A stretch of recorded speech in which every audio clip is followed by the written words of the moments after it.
Three, two, one. Hello, and welcome to our Mindful Leadership podcast.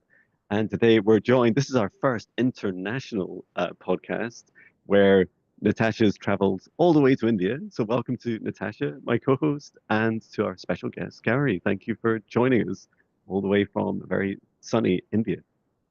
Yeah, It is. it is sunny. Yeah. I went from a -2 to a +31, which was quite a drastic change. Yeah. But that's amazing. So happy to see the sun for sure. Oh, that's amazing. You're not missing anything in Scotland. It's still a bit dull. I mean, the lighting in Zoom's making the lighting look good. Very similar, right? It's almost like we're in the same country, but we're not. And I must Uh, remember there's a little bit of a lag between us, so I'll try and remember that as I'm rabbiting on. Absolutely. Absolutely. No, I've been trying to get into the sun, and Gary's like, come inside. And I'm like, no, vitamin D. I need it. That's right. Um, Okay, let's start this off. Shall I do a quick introduction of Gary? And then we usually ask a little bit about yourself and your journey. So, Gaurri A Kadam is a dedicated guide in the realms of spirituality, healing, and personal growth. As a founder of Soul Synergy, she creates transformative experiences through workshops, retreats, and meditative practices. With deep expertise in Akashic records, Reiki, and ancestral healing, Gaurri helps seekers to reconnect with their inner wisdom, fostering self-love and forgiveness. Her work blends ancient spiritual teachings with practical insights, empowering individuals to embrace the present moment and heal at a soul level. Whether leading a corporate session on gratitude, a 7-day chakra balancing and Reiki activation workshop, a 2-day self-love retreat, or a limiting belief workshop, Gaurri provides a safe space for inner transformation through journaling, energy clearing, and guided meditation. She helps participants release subconscious blocks and step into their fullest potential. Passionate about continuous growth, she also thrives in R&D problem solving, seeking challenges that align with her skills and curiosity. With a supportive and encouraging team, she remains committed to innovation and expansion, both professionally and spiritually. And Gary would like to talk to us about boundaries, burnout today, because you've helped quite a lot of people. Yes, So absolutely. perhaps you could give us a little bit about your journey and how you got to where you are today. So, basically, when I was tapping, before being a healer or being a coach, I was in film production and I was working in Qatar for the Doha Film Institute. And after that, I decided that for after working for like about 8 years in Qatar in the production house over there, I was like, what better way to shift careers and move to India and move to Mumbai and work off of Mumbai because that would be Bollywood. Like I would be working in the industry. And when I landed in Mumbai, I started getting offers. I got offers in some really nice production houses, but I remember this one production house I got an offer in. As the CEO was giving me the offer, I'm like, thank you, but I feel like I need to say no. And he's like, why? What is the reason? And he's like, is it the money? Or I was like, no, everything's perfect, but I don't know why. I feel like I need to say no to this. And long story short, my mom had helped me settle in Mumbai. And I come back home after the interview and she's like, how was it? And I was like, it was great. And she's like, oh, wow. So when do you start? I said, I rejected the offer. And she's like, what? And she's like, okay, I'm packing my bags. I've helped you out enough and I'm going to head back home and you figure it out from there. And one day I was just speaking to a friend, just helping her out with something. And she's like, you could actually do this for a living. And I was like, oh, there's an idea. And after that, I started looking into coaching certifications. And I was like, if I'm getting one, I'm going to get an international one. And I found a beautiful institute in Calgary. So I applied, I got in, and I always knew that I wanted to do coaching and spirituality together, but I never knew how I wanted to merge them together. So when I landed in Calgary, I met this beautiful woman, Hmm. and she is the one who opened my pathway towards the Akashic Records and Reiki. And I studied under her and I learned from her and I continued learning from her. And now we're traveling together. So we're having a lot of fun. Wow. What an amazing introduction. I can see why you guys are together. It's really wonderful. And thank you, Gary, for sharing your journey, some big bold steps, right? Yes. And before I ask some questions, Gary in particular, like you're just glowing, and Natasha too. But Gary, like it's just like this big, beautiful, like this very light aura around you.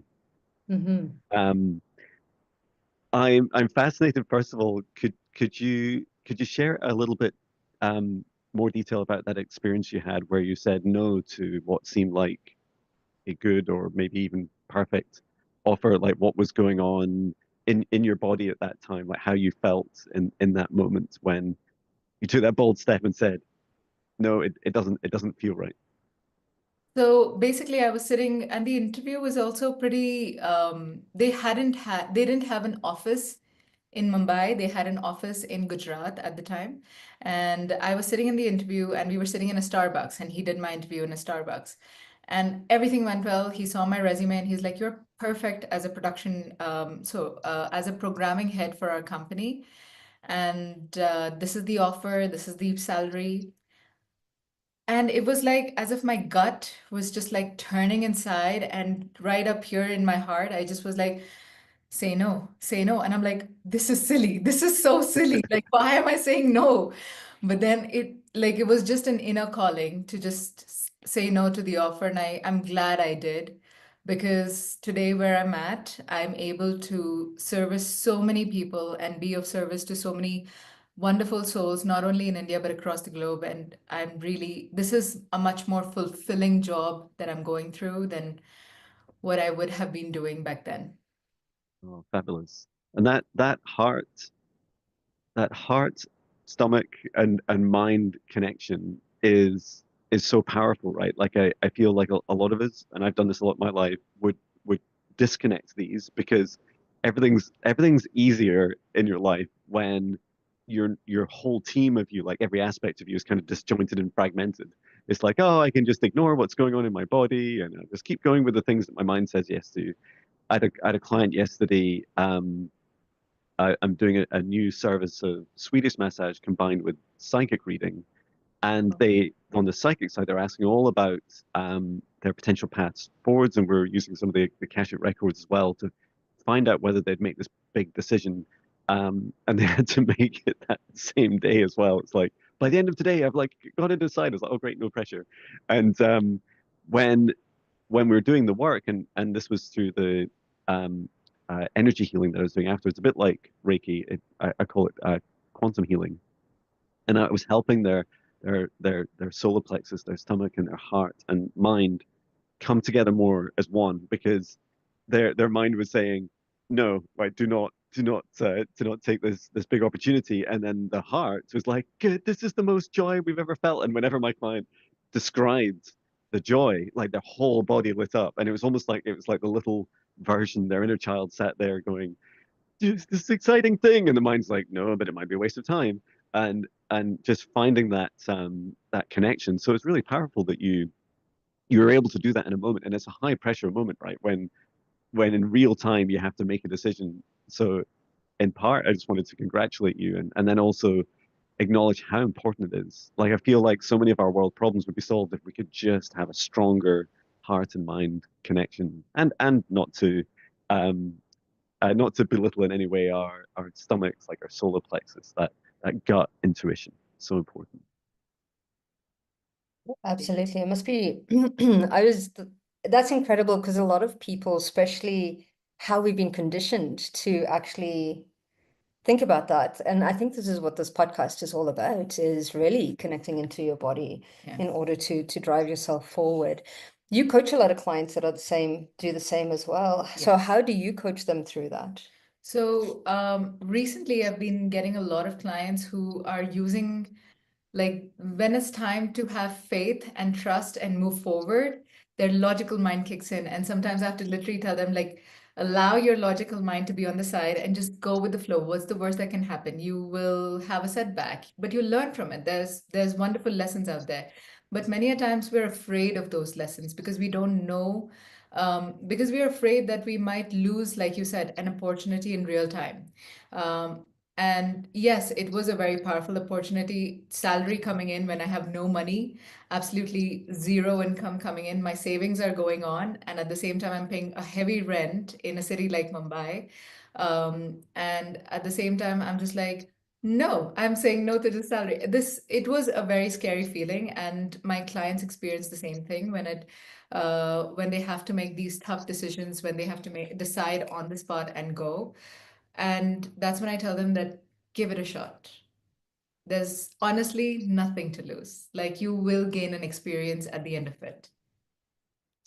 Did you have any pressures from your parents? Because it's enough having your own decisions, but sometimes we have those around us that are kind of like there's an expectation that needs to be met. How did you find working through that?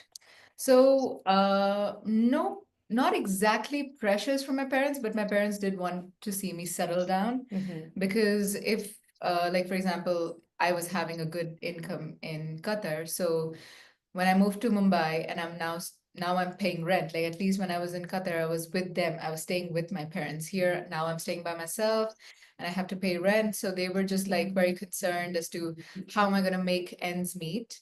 Uh, so that was their pressure. There was no other pressure as to get this done, go for it. I was getting offered production for TV serials, for the Indian TV serials. And my mom's like, are you accepting it? I said, I cannot accept something that I don't watch myself. That is a boundary that I draw. Like if I'm not able to sit and watch this every single day, then I cannot be a part of the production of it. Like for me, it feels like I'll be a hypocrite. I'll not be honest to myself, and I will not be honoring my own voice. So that's when my mom was like, I think I've had enough of it. Like you figure it out by yourself, and I'm out. So yeah, there were a few pressures, but not extreme pressures. They were like, just figure it out, whatever you want to do. And can you tell us more? Like, I love boundaries. I did I think I did a video for over an hour recently, just talking about boundaries, and then got loads of comments asking for more. I could talk forever about it. I feel like one of my boundaries is to, in the moment where any part of me disagrees with the easy path that I'm maybe about to take, I just stop and I'll just say, no, I'm not going to rush into it. I'll take 24 hours. That would be a boundary for me. I'm just like, no, no one will push me into it. It has to be my decision, and I have to have time to reflect and feel into all aspects of me. And I'd love to learn more about your experiences with boundaries, both personally and also how you help your clients. So for me, I think the biggest boundary has been honoring my no's. If it is a no, it's a no. And Mhm. it's very hard when you come from a culture where it's all about people pleasing, making sure that everyone else is taken care of, making Mhm. sure that you don't hurt anyone, making sure that you're polite, making sure that you're respectful to everyone around you, and making sure that you respect their time. What about my time? So I've always had these questions in my head, like, what about my time? If it's not okay with me, why should I say yes? If spending time with you does not honor me, why should I say yes? If doing something with you or um, like saying yes to a client, like now I've started even saying no to certain clients, or when they want to overbook or keep booking a particular session, when I've given you all the answers, you need to now take those answers in and start integrating them and working forward with it so that if you do book the next session, we are working on something different. So, like, really honoring my no's. If it's a no, it's a no. And that has been honestly a very big challenge, and Natasha's really helped me with it. But she's really like told me, like, there are times when she's like, you need to love yourself. Love yourself enough to say no. You're worthy enough to say no. You're deserving enough to say no, and really respect that. Like there are times I've called her up crying. I'm like, how screwed up am I? And then she's like, it's okay. You'll figure it out. Love yourself. And I'm like, what does that even mean? And she's like, you'll figure it out. You know the Natasha answer that you get. You'll figure it out. It's okay. And I'm like, okay, I trust you. And I'm like, I cut the phone crying. And then a few days later, I'm like, okay, so that's what she meant. So you don't really just respecting my own voice and allowing that no to be an authentic no. Because if I'm saying no with authenticity, I'm not going to hurt you. And if you're a person who's understood that, you'll respect it. And if you haven't, you'll walk away and that would be fine. It's okay. It's okay either ways. Yeah. Oh, there's so much in there. Thank you. Yeah, like a couple of recent experiences I've had. One is a client asking for like similar to what you're saying, like more sessions. And of course, the part of you is like, oh, more money. But then imagine that it's a world that's everything was free, right? Would you still be saying yes to the work? Because they were asking, and they're like, but I know that they're lightly because our last session was like, here was the things we agreed to do. How did you get on? They're like, oh, I haven't really done anything. So all they want to do really is turn up again and have me say, there, it's okay that you've not done all these things and pay me for that pleasure. And I was like, there's no joy in it for either of us, regardless of whether there's any money or not. And I think that's one challenge I always give to myself is like, it's never about the money. It's about being of service to others, and always making sure my cup is filled, that my self love is full. Because if I just overbook myself, or I just end up with clients who I'm saying, there, it's okay. I know it's a hard life. You'll be fine. Come back next week and pay me more money to say this again. Like that would be miserable for everyone and wouldn't help everyone. Um, and in your journey with clients, um, and you offer like a really broad range, right? You it seems like you've learned this huge spectrum. I'm just staring at your bio again in my other screen. This huge spectrum of like practical, logical, um, and also energetic and metaphysical skills. How do you combine those, especially in the theme of boundaries? Because as I understand it, the more we practice an energetic work, we start to almost we increase our sensitivity and therefore increase our vulnerability to some of the kind of finer aspects of boundaries. Have you had any experience with a broader spectrum with boundaries? So my recent experience has been with limiting beliefs. Now, if you think about it, limiting beliefs, the word itself, limiting, is a boundary. Mm, But at the same time, that belief is keeping you limited. So I started working with my own set of limiting beliefs, and I've been doing that for a very long time. And I was just like, this limiting belief is not really a boundary, but it's keeping me small. It's not giving me the power that I need to move forward and take on the world that I want to, or be as authentic as I want to. So I started working with my own set of limiting beliefs. And in fact, this very year, I came up with a new course on which I can work with my clients on letting go of certain set of limiting beliefs and trauma-based beliefs that is keeping you small. It's not a boundary. It's actually it's hindering your growth. It's not even allowing you to flourish and not even allowing you to grow, and become the highest and greatest version of yourself. So that has been my recent experience into boundaries and how that has shaped me and my work moving forward. But apart from that, I think boundaries is always a struggle for many people. It has been for me. I mean, I can speak only for myself, but boundaries definitely has been a struggle. Like even drawing boundaries with your own family members. yeah, It's so hard. It is so hard to just say, no, I'm not going to be doing this today. Like I'm not up to it. I'm not up to feeling like I want to show up for our family get together or whatever it is, and I don't want to do this. And now my parents have come to terms with it, but before there was always this push and pull that used to happen. They'd be like, why are you disrespecting us? Like, why aren't you taking um, us seriously? Like now I have to even drop, like, because I'm an entrepreneur, I keep like, my office is always open. There's never a day when I shut off. So now I've started drawing boundaries that weekends, especially like Sunday, I'm not going to be taking any clients on and spend that time with my family and give that time to myself, or else I'm going to reach that burnout stage very soon, which had happened last December for me. I reached a major burnout stage, and I was just like, I think I need to shut shop. Like, I can't deal with this anymore because I wasn't taking the time to process my own set of emotions. And we don't realize that as healers, when I'm healing someone, I'm also taking on a lot.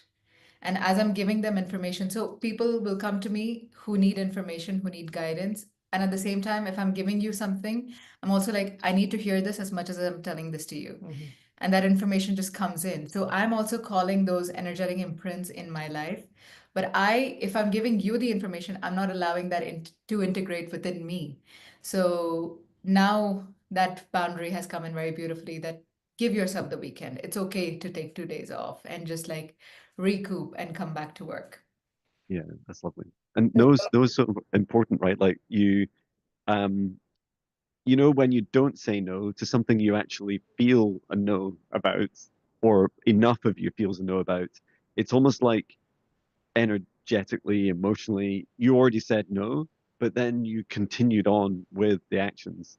Like if Yeah. you worked, you take on too many clients, or don't give enough time for recuperation, or you say, especially with family members, because it's so easy to just say, but I love them, I love them, and so I'm not going to say no, or I'll, you know, compromise on it over the boundary, but uncomfortably, like too far. Um, and yeah, I think that's really important to logically understand as well, because you can say to your mind, what would happen if I said yes? If I said yes, let's just imagine a few days and weeks, or maybe a few more instances of keep saying yes. All that happens is this energy, like from your gut and your heart. It's like I said no, and it's like, and we're saying yes, but I said no, and we're saying yes, and eventually, you'll I do things like I'll just end up being unhappy with the other person, whether it's a family member, and saying, and they'll say things like, "But I thought you said yes. I thought you enjoyed doing this." I'm like, "Well, I don't really enjoy it. Can you tell by my face?" And I'm always trying to hide my face. It's like, "Yes, I'm really enjoying it." Um, but yeah, I think that's also an important part of boundaries, is to know that further down the line, what is the consequence that you're still going to have to pick up the pieces of you compromising your own boundary. And even if you haven't fully defined it, even if you haven't said, oh, weekends are family time, weekdays are work time, even if you've not come up with that boundary, like parts of you feel that already. There's too much fluidity, and not enough definition in your own beliefs or own conscious awareness to start to help support that, and to support like having the right amount of energy for all the things that you love at the right times for you and the right pace for you. The Go ahead. the hard thing to do as well is to create boundaries when you're doing something that you love as well, Mhm. right? Because I think we all do what we love and it doesn't feel like work sometimes. So it's actually drawing that pace of, okay, let's slow down. And the hardest part about setting a boundary is then upholding it as well, Yeah. which is what I found, is because sometimes we tend to slip back into those old habits. And I find that a lot of us entrepreneurs work from home. And sometimes because we work from home and we work from others, so for example, I have a mom at home, so she might happen to be, I might be doing an admin day and totally engrossed in my work, and then there's that question, just an interruption, and it kind of like starts to interrupt the flow, and it's like, hang on a minute, at work, I'm going to get a sign that says, okay, like I'm out, kind of a thing, because if we were somewhere else, and perhaps that is physically creating a space where you can go to be in that space, or creating. So one of the boundaries that I had with a lot of the times, especially at the beginning when I was doing Akashic Records, time and space disappears. So sometimes you end up, instead of an hour session, I was giving, an hour and a half, almost 2 hour sessions. And then I started realizing, wait a minute, this isn't honoring that person's time and it's not honoring my time either. So I kind of like, I almost had to create something that would stop me from doing that and honor that time. So I started booking my clients back to back in that sense, or giving a short period of time to allow that to, and that's how I was able to uphold that boundary and continue on with it. And it's so funny that I've noticed kind of like in a lot of the work that we do, we're really good at something in one area of our lives and perhaps not good in the other areas of our lives. So we sometimes might be good at boundaries at work in our office, but not necessarily at home, or the other way around, or with our children or with our friends or whatever it may be. So what I get is find the one that you're really, really good at and take that feeling and apply it to the other parts of your life, which is important. And then the other thing to unpack is we talked about limiting beliefs. So limiting beliefs, we've always got them. And I started to realize like sometimes like I can feel a limiting belief in the peripheral, but I can't pinpoint it. And you keep coming up against a wall. So it's so interesting that when a limiting belief surfaces, is my belief, and you both can correct me if I'm wrong, once it surfaces, it doesn't serve you anymore. So it should be easy or could be easy to let go of it, but because it's kept us safe for such a long time, it makes us hard to let it go and to change our action because of that muscle memory that is there. And then we feel guilty about letting go of that limitation or changing our behavior as well, which is incredible. I don't know how you both feel about that, Gaurri. I absolutely agree because limiting beliefs, just to add on a little bit, it becomes your comfort blanket. It keeps you safe, it keeps you warm because you're so used to that energetic imprint that you've been holding on to for such a long time. So it's a way of keeping you safe. It's like that blanket that you'll carry around as a kid just to cover yourself up. Like I still carry a shawl around me because I get very cold no matter where I am. Even if I'm in the hottest country, I'll still carry a shawl around me. So I see limiting beliefs like that. Like whenever I'm cold, like whenever I feel like this is very uncomfortable, just pull out that shawl and, wrap myself up. And I see limiting beliefs like that. Like whenever you feel uncomfortable, because it's the fear of the unknown. Is the fear of the unknown. So I'm very uncomfortable with that unknown. So I'd rather just wrap myself around this. But we don't realize that by doing that, you're stagnating your own growth. You're not stepping into your full potential. You're not stepping into your power. Yeah, I fully agree. Like one thing I do each evening, usually as I'm having my dinner, is I just reflect on what I've done that day. And I say to myself, what did I do that made me feel uncomfortable? And Wow. like what was I doing to get out of my comfort zone? And it's funny because sometimes you forget, right? Sometimes you're like, oh, that I just did my third combined psychic reading and Swedish massage session because I'm still training in Swedish massage. So I was already nervous doing like massage sessions, but then what was going on in my heart was like, but you can do it. You've done it with reflexology, John. Do it with this service. And I'm like, no, but this is different. And it's like people's bodies, and maybe they'll just be like annoyed as I'm talking at them the whole time with a psychic reading. It's like, but it's your superpower, John. Like, try it and then just see what happens. And yeah, I found that just so beautifully rewarding and almost like, as soon as you stepped out of that comfort zone, it's like already a comfort zone. It's like already, it's on my website, it's a service, and I'm like, oh yeah, I wonder what's next. And I'll be asking myself the same question today without too much pressure. Is like, okay, I don't mind maybe 80, 90% of me being in a comfort zone all the time, but at least 10% of my effort in a day or the things that I do, maybe it'll be exerting a boundary, like you're saying about the length of sessions. Like one thing I enjoy doing is just saying at the very start, I say it out loud because it's like I'm saying to myself, and I say, "This is a 1 hour session. You've booked a 1 hour session with me," and it's like it's reaffirming something. I think that's a good way of also both creating boundaries, but when you also want to step outside of a comfort zone, you can also say it out loud or put the service on your website and just do it right. And do it for free the first time, or do it for actually I find it more successful just doing it really cheap for the first times you're offering something. People often see more value in a small figure than free.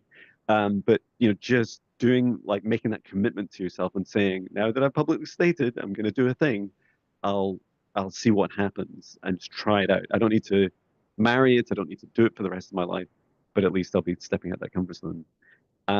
What I would love to ask you about, Gaurri, is your experience with burnout, because in my experience, it was the constant breaching of my own boundaries, in particular working hours, that caused me to face my biggest burnouts when I worked for Amazon previously. Could you share a bit more about your experience? Wow, I'd like to know more about your Amazon experience as Of well. course.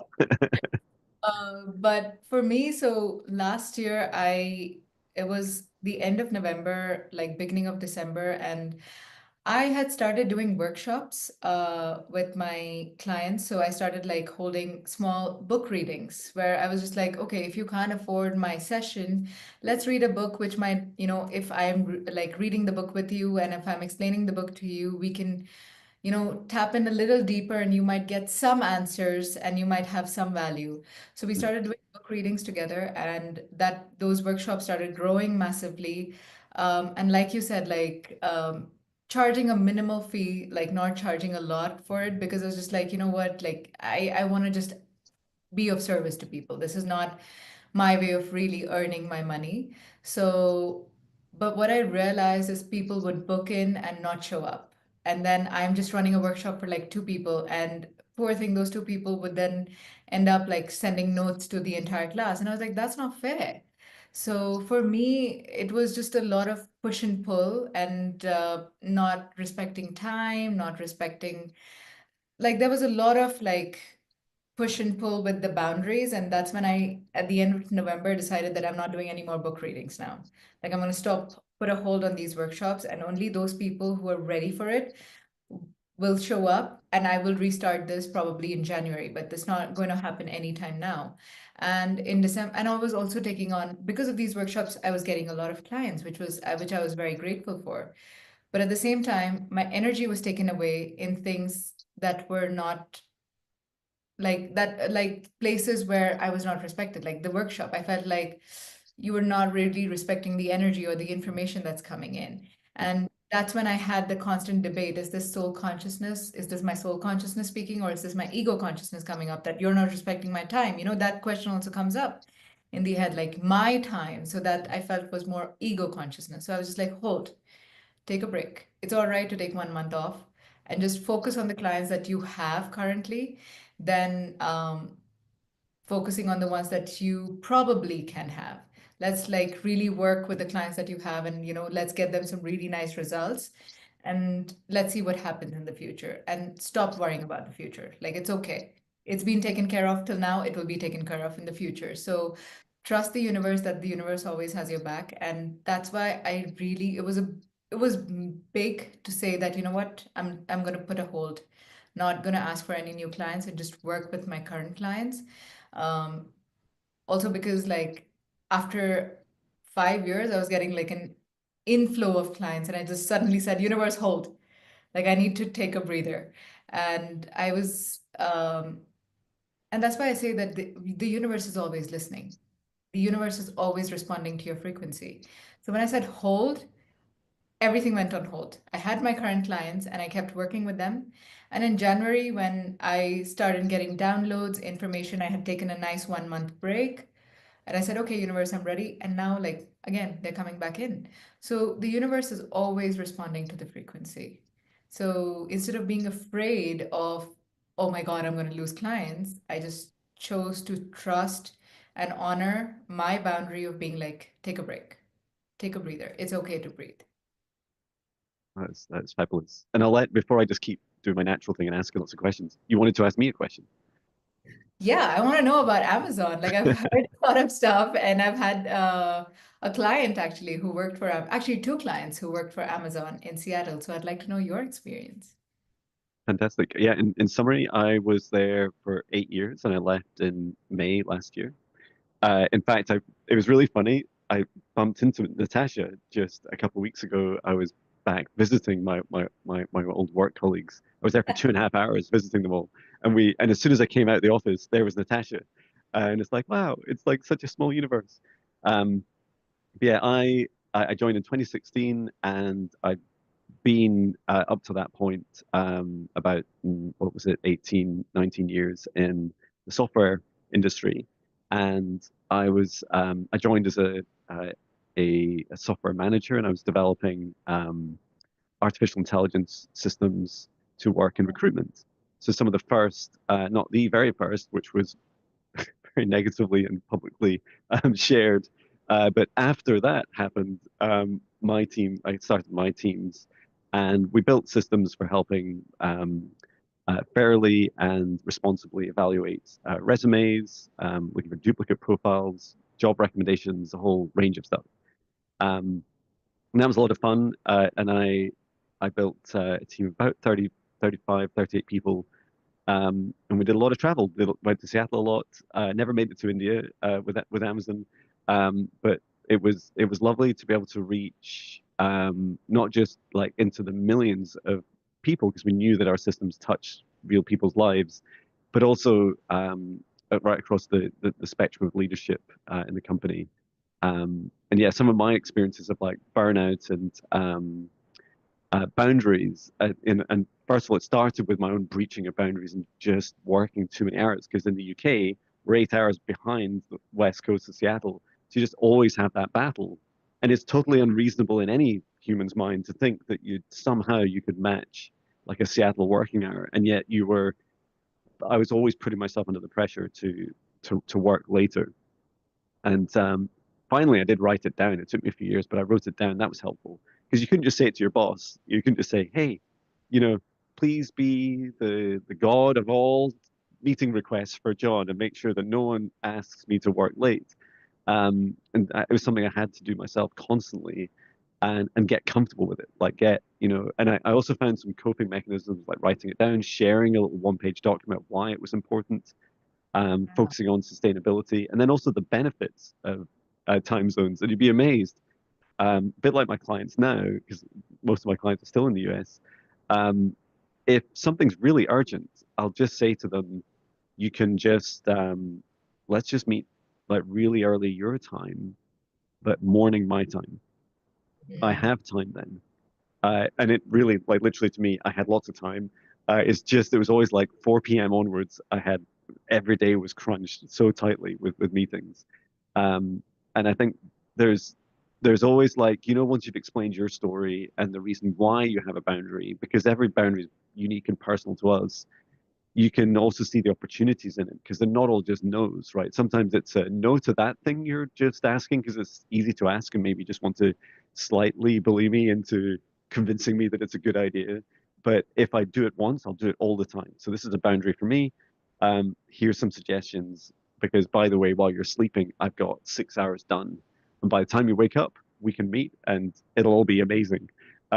So yeah, that was it was a fabulous experience. I'm so glad I went through that journey at Amazon because it really helped me overcome many self-limiting beliefs, and really obsess about customers. That's probably one of the biggest things I've taken away as well. So how did that help you with like setting up your business? I think it was quite funny. I think I learned so like the way Amazon's structured is certainly in corporate is teams they call them two-pizza teams, so teams of eight. So I joined a team. Actually, my team was four when I started, and I built it to eight.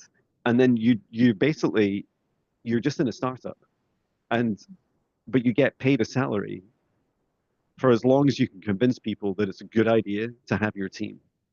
And that was true for the entire time that I was there. It's just I moved on to build four teams. And the fascinating journey is that you always have to come up with like a big future looking statement. So that was one thing I took as soon as I started my business. I was like, it's on my website, under the about section, and it's my press release. And Amazon talks very publicly about this. And it's when they first started trading, they had this press release that said 3 years in advance, this is what we'll work backwards to achieving. So it's written in future tense, in present tense, in the future. And I did that for myself. It's like, what am I going to do, John? Like, what's my vision? It's like, oh, I want to help people, help explore their darkness and the light and bring balance within themselves and then across the universe, help them with their spiritual awakenings, and offer a range of services to support all that. And that exercise was a huge leap for me. Um, and then, but what I knew was missing was the me part. Was like, I need a work-life balance. I love camping. I love time with my family. I love like all these things in my life. I would fail if I just did the business part, especially as my business is me. So that was one thing I expanded it out to and rebranded it a bit to becoming my future vision. Um, and then also I learned a lot about um, just dealing with the chaos and ambiguity of life and learning that it doesn't matter what, like, choose your customers, right? And then choose one of their problems. It doesn't matter which customers you choose, and it doesn't matter which problems you choose, but choose one and then don't get distracted about everything else. Like, even if, so in our world, like if we could just help one person in our entire lives, that's helpful, right? You might change that person's life. You might make that person go on and do the things that you maybe would have done if you didn't enjoy camping and spending so much time with your family. And I also learned that just obsessing about my customers constantly. So saying, okay, what do you want? So I just ask them. I go on, I ask them in client sessions. I ask in live streams each week. I ask in every little meditation that they do for 10 minutes. They give a one-line sentence and I read through them lovingly each morning. It's like, someone did a meditation and here's what they said. Like, always asking, because you don't need to fulfill every request, but bringing your awareness and understanding like that your customers always come first, but you still have to have your own boundaries and you still have to have your own self-love. Achieving that balance there with like the two biggest things. And I think that one of the experiences that I learned as well was that I will just burn out again working for myself if I haven't learned that lesson of self-love, if I haven't learned the boundaries of my own time and respecting, if I wouldn't expect my partner to work 24 hours because I love them and I wouldn't want that for them. So why would I do that to myself if I really love myself? So that was a big thing I needed to learn just before I started my business. Otherwise, I'd be back here doing it. I burnt out again video. It's interesting how old habits and old conditioning play in, right, to this finding ourselves back at overscheduling ourselves, finding ourselves back at running, workshops, in the way that we do. So I think it's important that, like you say, John, is like stepping back and going, okay, what does this look like 3 years' time, and working our way back in a sense of how is this working for me and is this sustainable? And it's very interesting from the fact that even it reminds me of Six Nations out in Canada. Whenever they're making a big decision, they look at how is it going to affect the 7 generations to come as well. So, and I think that's important, that having that futuristic mindset of, okay, how does that work? And we were talking about this the other day in the sense that we were talking about, I was feeling the sense that Mumbai is very quite balanced in masculine and feminine, in the sense of you feel that there's a lot of entrepreneurs wanting to go forward, but there's also a lot of creativity and organized chaos, even if you look at the traffic, which was quite scary, kind of a thing. But it is this kind of like pushing forward. And we were talking about how sometimes a lot of the entrepreneurs don't see that future side of things, and how is this going to sustain itself and scale itself in the next 3 to 5 years. It's a very much a quick now, kind of like we just need to create something for now, and not look at the longevity of things. And I think, as you say, planning in that self-care aspect of it. And one thing that I started doing was actually scheduling my self-care into my calendar as if it were a client. And that's at the beginning. I found that to be very, very useful, because you won't move a client, but you'll move yourself. Yes. So, and it's honoring it in that way, or organizing it in a way that you actually have to leave the house or leave so that you're not distracted and you can honor yourself. And I think that's important, where that the very foundational base of self-care is important. And especially as healers, and especially as people, and it's not only healers, but I think the people that spend time with people need that time to recoup, because otherwise we're giving from a place of empty or burnout. Because I think burnout is almost like trying to run a car or a vehicle without any fuel. And that doesn't sustain for a long time. And even within me, I keep finding deeper layers of that because of the conditioning that has been placed in there, and the expectations that we put on ourselves, as well as the societal expectations. How do you both feel about that, in that sense of, like, I think it's getting used to being uncomfortable is what they say in the Akashic records, right? It's kind of like pushing those boundaries and going against the norms, which I find is quite important. And I think black sheep, which a lot of people, entrepreneurs are black sheeps, are really the shepherds of tomorrow, which I find to be quite interesting. So how do you navigate that? Wow, this can be taken in so many different tangents, Yeah, I know. but as you were saying, I feel like when you were talking, so honoring our no's, I feel like comes from, again, the place of people pleasing. So at least for me, I feel like that has been like my biggest challenge, overcoming that. Like, I don't want to lose a client. Like initially, that used to be my fear that if I say no, this person's never going to come back. And again, Natasha has been very instrumental in that area where she's like, honestly, you cannot imagine servicing an entire Costco run on a Sunday. It's going to be crazy. You're not going to be able to service that. And you are setting yourself up for failure. So it's okay to say no. And going back to the saying from the Bible, like my cup runneth over. I can only run over, like I can only overflow when I am servicing myself, when I'm being of service to myself. So I feel like honoring my no's and saying no at the right time, and it's okay. And being okay with it. It's very uncomfortable in the beginning. It's been a journey to say that.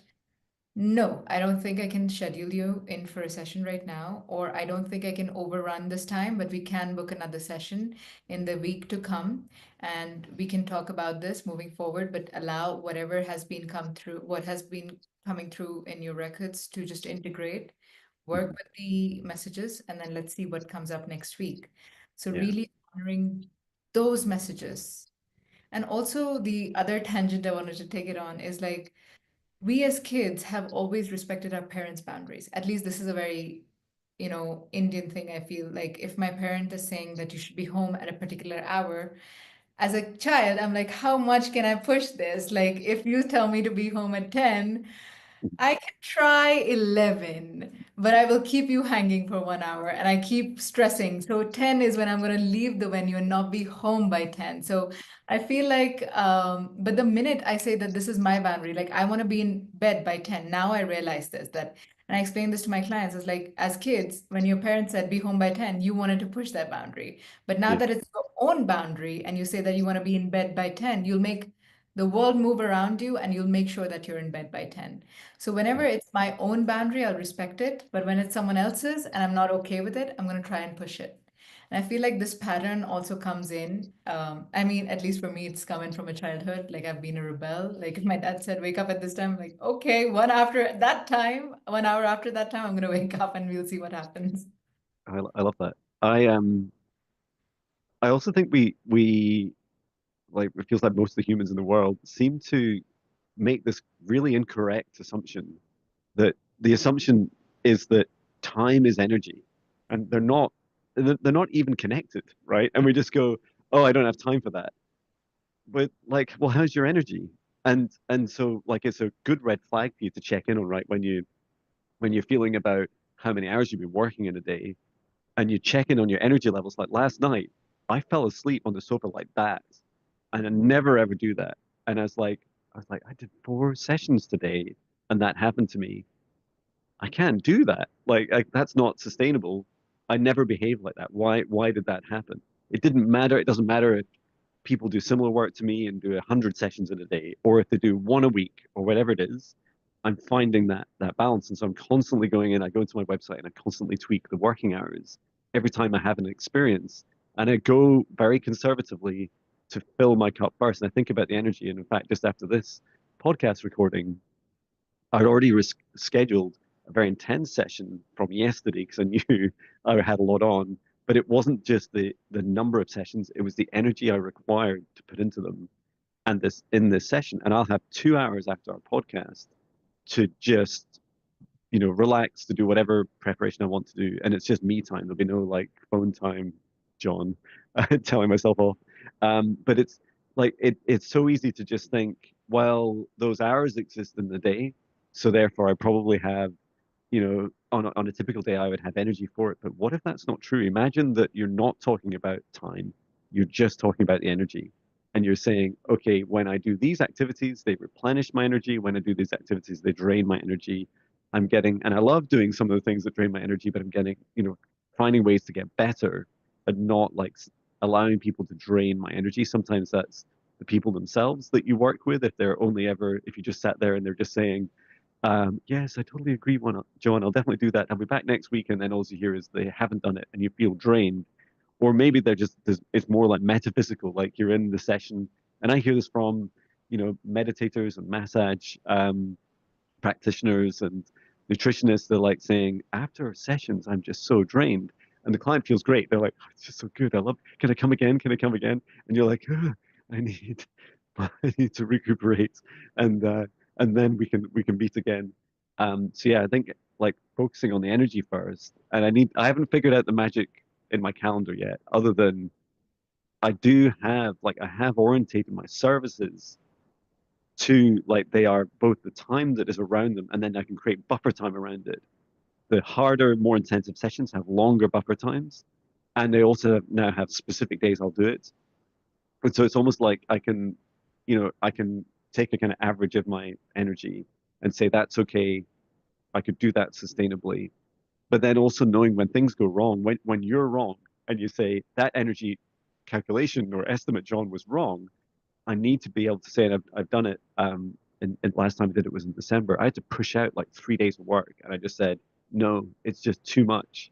I couldn't have anticipated for this. And you feel bad for your clients, but you know that they don't want you just turning up. And I'm like, hi, I'm like so drained, but I made it. I made it to our one-to-one. Like they don't want that either, right? They want your energy. They want your vitality. I think that's so important, and it's almost kind of like how, like before I left, I realized that I was running into those old habits of having too many balls up in the air because we were wanting to do everything, and everything is so exciting, and needing to pull back. And it was quite interesting because knowing that this was coming up, it's so important for us to create that time, not only for ourselves, but I started to realize that the first week and a half we worked really, really hard running retreats and stuff like that. But now this part of the journey, and I think everybody needs that bit of time out, and I've forgotten about, is to recalibrate that Mhm. work that we're doing. So now I've worked with a whole bunch of clients, and now I'm working on myself so that we can continue to support those clients as well. Like you say, to show up with like full of energy and kind of like, this is the best version of me, and I'm going to be able to like, be able to like kick butt whatever I can, in order to help you move forward and empower and create those opportunities. So it's interesting how it shows up, because the more we delay that, the longer it takes to recover and recuperate as well. I started to notice within that. I don't know how you both feel about that. No, I absolutely agree. Like when I don't honor myself, it shows up. It shows up like with me, you will be able to read my face. If I'm not here, I'm not here. Like I'm out. Like I'm zoned out somewhere else, figuring something else out. But I agree. I agree. Like if I don't service myself, if I'm not taking time out for myself, it's some small routines as simple as doing my gratitude every day, sitting in meditation every day, taking time to read a book or listen to a podcast or something that energizes me or something that guides me moving forward. If I don't take that time out for myself in the day, I feel like I'm being of disservice to my clients because I'm not filling myself up. I'm not recharging myself. It's like putting my phone on charge every night. If I don't put my body or my mind or my mental state on a charge, I'm not going to be there for my clients. It's impossible for me. And I've noticed that. And I'm honestly very like I've for compared to what you both have been doing, like I've literally just started my journey. So for me, I feel like there's a lot I need to learn and unravel, but whatever I have been able to pick up, I've noticed that give yourself time. Give yourself time. Like at the end of the day, like many of my clients actually come up to me and they're like, it's easy for you because you're single, you don't have anyone to take care of, you're not running a I'm like, no, It's not easy for me. It's as hard for me as it is for you. And even taking out that time and working with my own boundaries, with my own limitations, working with my own self-sabotage, I need to come out of it and I need to keep telling myself that nope, it's okay to pause. It's okay to pause. It's okay for you to go do your meditation. In the middle of the day, I'll sit for 1 hour of meditation. If I have got that 1 hour pocket, I'll just sit for that 1 hour of meditation and then go back for my clients. So taking that reset, taking that pause is has been a challenge, but now it's become easy. And it's also, I feel like it's like a muscle. The more you practice it, like the more I'm lifting weights, the easier it becomes. So the more I say, okay, I'm going to take a break right now. Initially, it's hard, but now it's become so easy. It's like, yeah, I'm going for my break. Sorry, I'll see you later. That is wonderful advice. And Gary, I really resonate with you were saying earlier, like the universe is always listening or watching. And I remember there was an Edinburgh ghost tour. It's called the Ghost Bus Tour. If you're ever in Edinburgh and try it, it's super fun. And in it, there's all these characters like role playing, and this is like creepy bus conductor, and he comes up to you and he stares at you and he goes, "Always watching, always watching." And he does that to everyone. And by the end of the bus tour, everyone's saying it. They're looking at each other, going, "Always watching." And so I always think about the universe. And in November, I was very blessed to go on a podcast in a month when my business was at the lowest income I'd had since starting out by myself. And I was going through many of the same, and I'm sure some of Natasha's words were in my mind as well. As I was like, "There's something happening, John. There's something big about to happen. Don't lose faith." And I'm getting like tingles down my spine as I'm saying that. And I was busy, like, even though I had less money, I was buying more things. And that's a great hack for lack is to spend, right? If you don't have money, spend it. And so I bought like a microphone, and I just had to move out of my studio because we were renovating our house at the time. So I did this podcast in my camper van, but I managed to like get a proper setup working, and I never actually told anyone that I was even in my camper van. Um, and but what happened energetically in that moment is I turned up, and I didn't know this that I was walking into this. Um, I was walking into a YouTube channel which had over 100,000 subscribers, which I hadn't noticed had grown exponentially recently, and that one of the hosts had been doing similar work to me but had stopped doing it. And suddenly I was walking into a place where there was this huge opportunity, but I was a little bit naive to it. But the most important thing was my energy was like I felt clear, I had capacity, my calendar was like nice and fresh and empty. I was like feeling I was feeling on my game. And when I watched that video back, I'm like, who's that version of John? Like he was just so energized. I was just like, wow, that's amazing. And I remember the host was saying to me, "Now, John, you might get a lot of bookings after this." And I did. I got almost 6 months within about 48 hours. So I was just booked out, and my wife and I were busy updating my calendar for the next 14 months. And it was a wonderful experience to have. And yet I know that's what like that always watching moment from the universe was like, is he ready? Is John sat at his computer worried and doing lots of marketing because he's out of lack, out of fear of not having enough customers? Or is he feeling good and expansive and he's kind of just like waiting, like your calendar says, yep, waiting for a client. And you just sit there and I don't know, maybe go out and do a walk in nature and do something that fills your energy, and you feel like, yeah, you're watching universe because I've got lots of spare time. And I think that's a really lovely way of working. It's very different to what we're told to just push, push, push, push, push. But I do feel that pushing so hard has taught me that it slows things down because literally the universe is staring at John typing on his computer, thinking he's just too busy. Like he can't. He's too busy in this lack cycle. So I'll not give him new clients yet.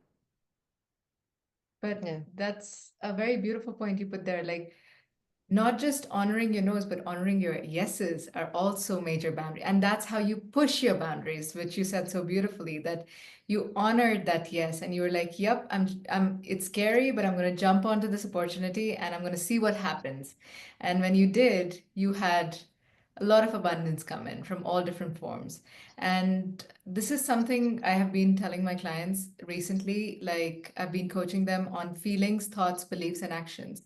You need to work on your feelings.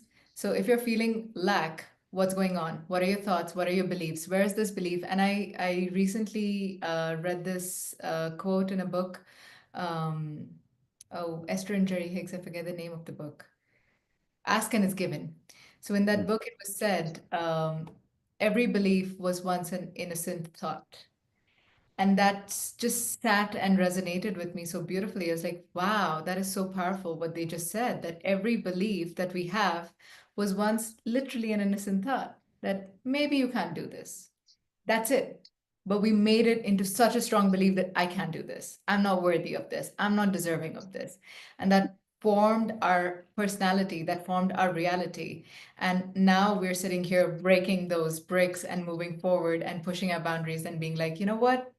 It's okay. Let me just smash this wall and see what happens. So, working on our frequency. So, when you vibrate at the frequency that, nope, I'm not going to give in to the frequency of lack, I'm going to vibrate at the frequency of abundance and see what happens. Let me invest in the mic. What's the worst that can happen? I'll have a mic. I'll do something with it. If I don't end up doing a podcast, I'll do something with it, or I'll sell it, or whatever, you know? You didn't give in to the fear of, I don't have money, I'm not going to invest. Let's Yeah, just sit back. So instead of vibrating at lack, you chose to vibrate at abundance and see what happened. So very that's beautiful. what. Thank you so much for sharing that. And I often say to myself now, I'll say, John, you don't have a lack of customers problem. You have a lack of capacity. And even Yeah. when I feel like I have no one signing up for something, it's like because the universe is like, yeah, but you're so busy with all these other bookings. And I'm like, and my lack is like, yeah, but I just want to sell one more training place. And it's like, no, but you're too busy. So do you have, and I didn't realize also in the moment that just before I accepted many bookings, hundreds, was that I already had capacity problems I didn't wasn't aware of. Like my website wasn't super intuitive for people in the US, and that caused a bit of confusion when there's lots of bookings came in. And it's like because I remember having that internal conversation, thinking, yeah, but only once a month does a customer get confused about the time zone on the booking system.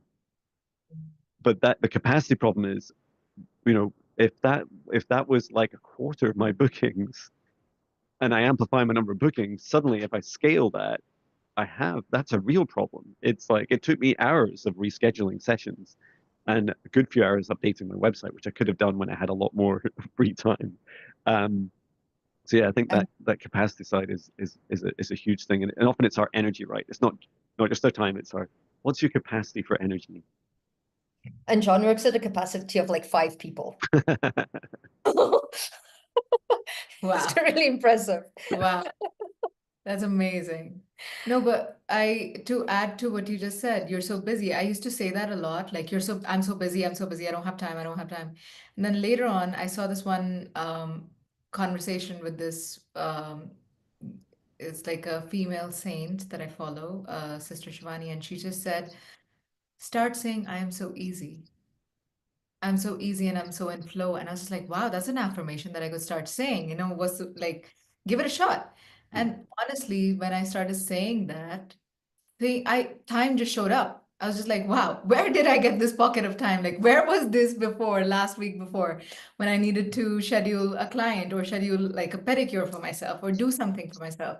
And now that I've started saying that I'm so easy, I'm in flow, everything just flows around me. I don't need to worry about a schedule. I don't need to worry about a calendar. Of course, I do need to log in my clients and put them in, but I don't need to worry about how am I going to fit you in. Mhm. And I don't feel bad when I have to take a break. Like right now, we are on a break, and I'm not feeling guilty about it. Like, yeah, I'm taking this break for myself. That's Beautiful. fabulous. I love that. I'm so easy. I'm in flow. Yeah, I'm definitely going to practice that. Because my wife and I, we often joke and say, um, "Oh, how was your day? Oh, I was so busy." And then we go, bit like we both say it together, like busy, busy bees, like buzz, buzz, buzz. And we're laughing at this funny thing we say to ourselves, like, "Oh, I'm just so busy all the time," and it's like it's quite a negative like often. And so when you laugh about it and you just go, because you can be a busy fool, I can be a very busy fool, of maybe five fools all at once, and it's like it's okay. You don't need to be busy, busy, busy. You could be in flow. You could. you can have a much more enjoyable life if you choose it. Yeah. I like to think as well as the universe is always, we're spoiled brats. We're always saying, the universe is always saying yes. So whatever our thoughts are, whether you're busy, yes, you're busy. Whether you're in lack, yes, you're in lack. Whether you're in abundance, yes, you're in abundance. So I like to think about it like that as well. Yeah, Which is awesome to see. absolutely. Shall we meditate? Yeah, love to. Do you want, before we go quickly into the meditation, where can people find you? So I've got a YouTube channel, which I will be sharing the link with you guys, and you can just put it down in the description below. I also have a website, which is literally my full name, gaurriacadam.com. And I am also available on Instagram if anyone wants to reach out to me.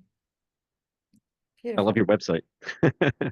I just clicked on it. It's like, whoa, this is this picture of like, it's like I'm easy, I'm in flow. I love that. So fabulous. Yeah, I'll add those to the videos and the podcast. Thank you. Beautiful. Shall we meditate? Just really quickly center in. There's so much to talk about. Where's this meditation gonna go? Covered a lot of points here. Thank you so much, both of you. Okay, let's connect in. Let's make ourselves comfortable. Take a couple of deep breaths. Breathing in through your nose and out through your mouth. As we exhale, release the tension, the stress, any worry, anything you're holding on to that's not in alignment with your yes, let it go.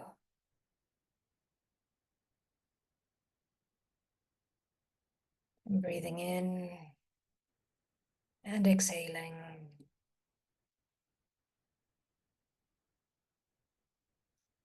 And as you continue to breathe deeply and completely, you'll feel more and more relaxed, letting go of the stresses that you've experienced or the stresses that you feel you might experience. Let that all go.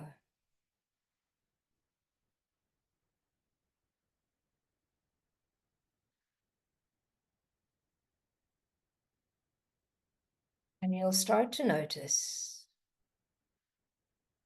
that as you continue to breathe, you'll start feeling lighter and lighter. And you'll start to glow brighter and brighter as the true essence of who you are, the divine being. Your essence continues to expand.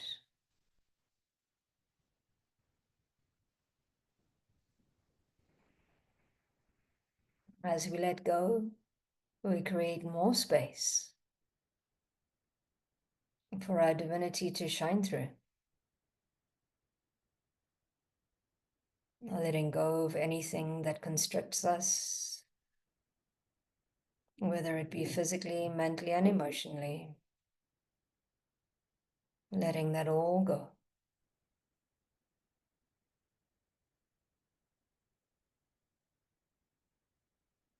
I'm going to invite you to imagine or to connect into the chakras on the soles of your feet, the energy centers on the soles of your feet. So open those up and allow the exchange of energy between you and Mother Earth.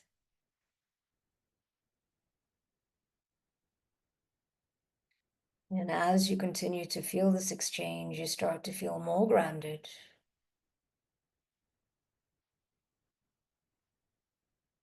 more connected.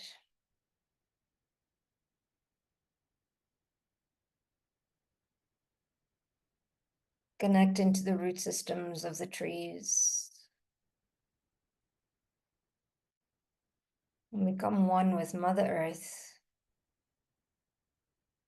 And become one with this network of ancient knowledge and wisdom.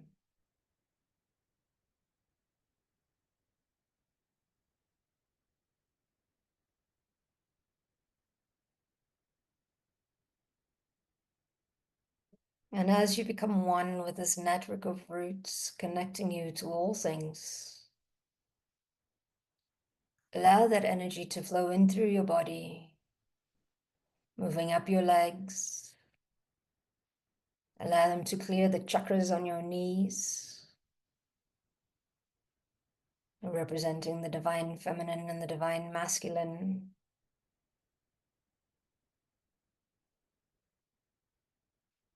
Our knees also represent flexibility.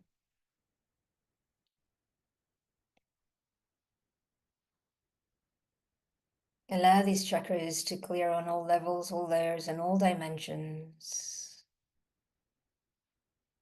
bringing our flexibility, whether it's overextended or underextended, into balance.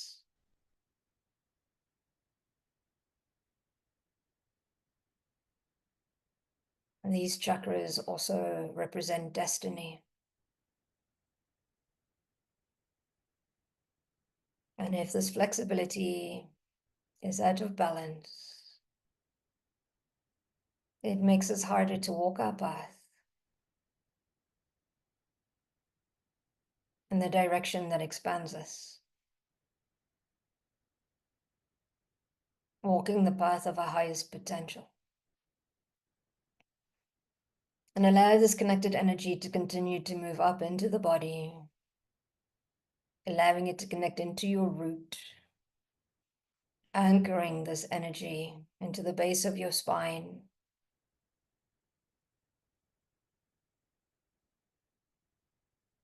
Allow it to activate the ability to trust in the knowing that you know what is right for you. Trust within yourself. Trust within the intuition that you're getting. Trust that you know the direction you want to follow, to honor yourself.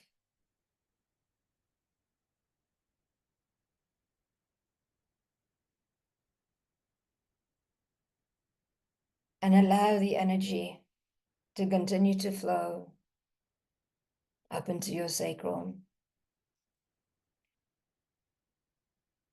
And allow the limiting beliefs around manifesting your desired dreams.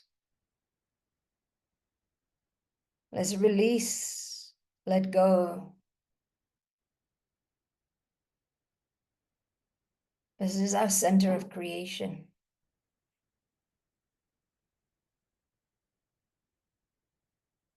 Allow this energy to extract all that hinders or blocks the flow of life, the flow of your expansion.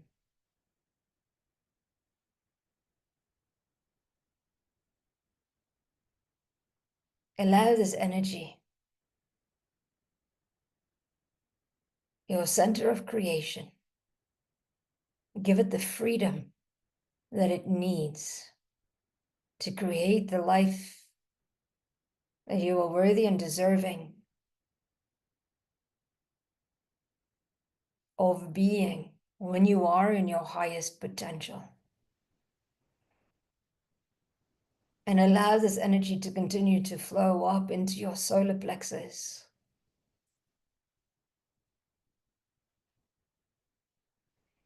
And allow it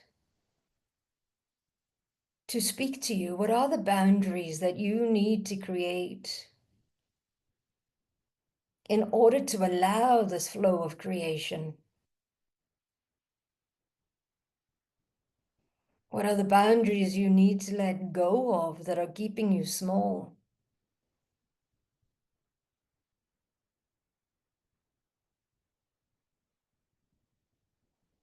Allow your power center to shine bright like the sun, focusing on your passion, your purpose. Just like the sun gets up every morning, its only job is to shine its light.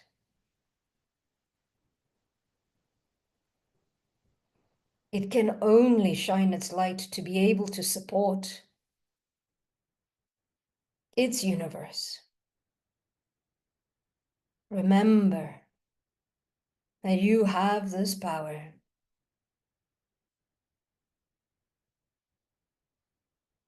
Be the sun.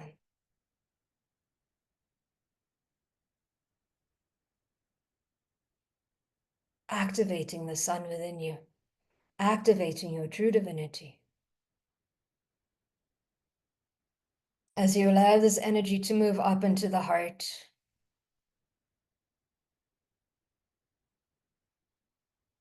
ask the heart,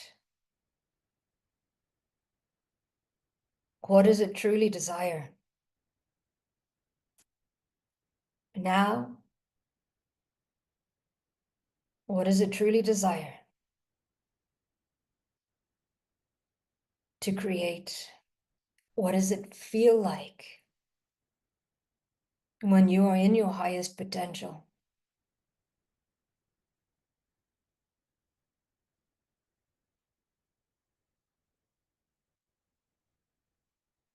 What does it feel like to completely love and honor yourself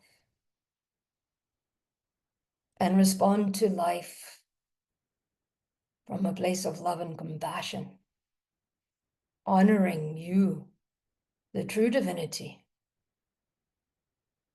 and knowing that when you honor your own divinity, you are able to be of service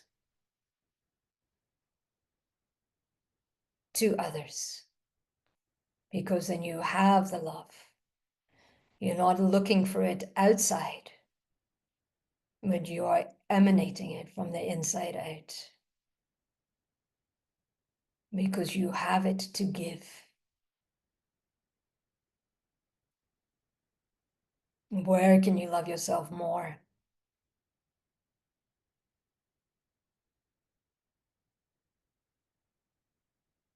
And allow this energy of Mother Earth to continue up into the throat. Allow it to clear your avenues of your expression. Allow it to clear the fears, the limitations in asking for what you truly desire.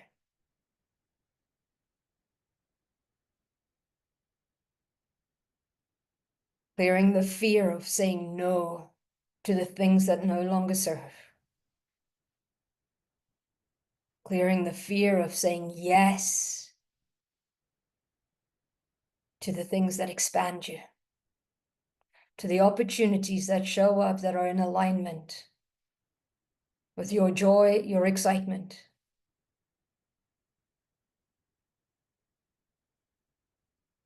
Clearing the pattern of making things fit to please others. Activating your voice so that you can speak into existence consciously that which you desire. And allow this energy to continue up into the head.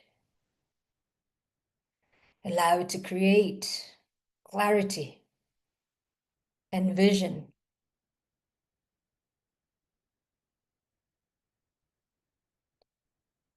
Allowing your head, your heart, and your gut to align.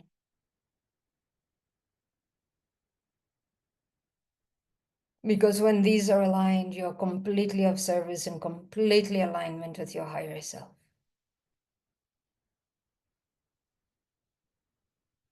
And allow this energy to move up, out from the top of your head.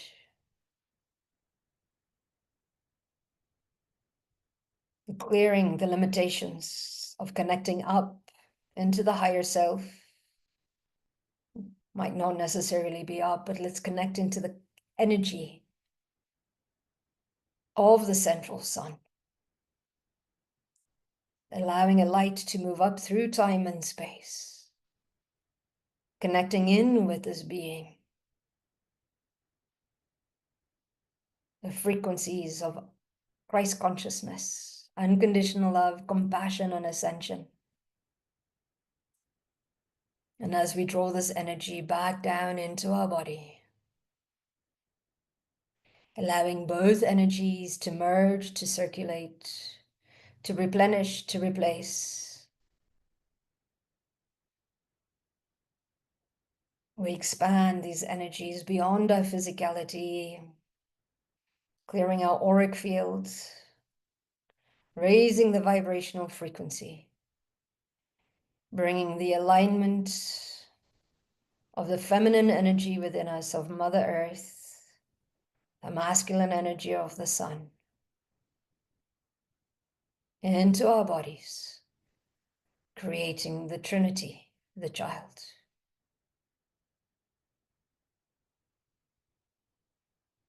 Both energies balanced, nurturing, caring, and grabbing those opportunities, activating the strength to choose ourselves, to choose service from a place that is full, from a place that honors not only ourselves, our families, our clients, our teams, our clients, our suppliers, aligning to our highest potential version, becoming the highest potential version. All frequencies, all cells, aligning to the divinity that we already are. Take a deep breath. Allow that to anchor into your physical, your etheric, your mental and emotional bodies. And when you are ready, open your eyes. Allow yourself to move gently, remembering that this is who you are at your core.